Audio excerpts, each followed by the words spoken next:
omi àwa ìbàjẹ́ni ìbàbọ̀ ṣiṣẹ́ Ọ̀ṣun sílẹ̀. Òṣogbo ọ̀kan gbòógì nínú àwọn ilẹ̀ Yorùbá tó gun Òkúrí. omi àwa ìbàjẹ́ni.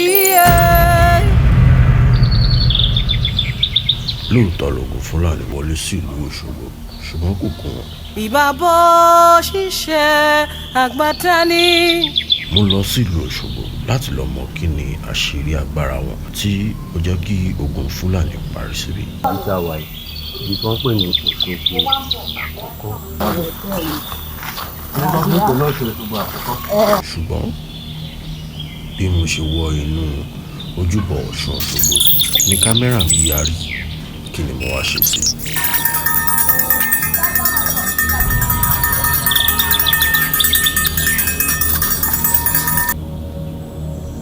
Ẹ máa wò nínú ẹ́písòdù mẹ́ta yìí tó sọ púpọ̀ nínú ìtàn àti ẹwà àṣà ojúbọ Ọ̀ṣun Òṣogbo.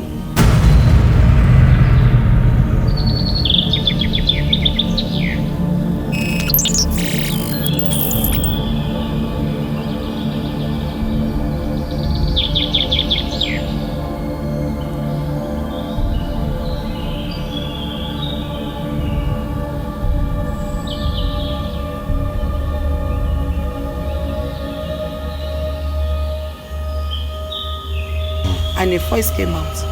Ẹ káre ẹ̀yin oṣù igbó, gbogbo ìkòkò aró mi lẹ́tí fún mi.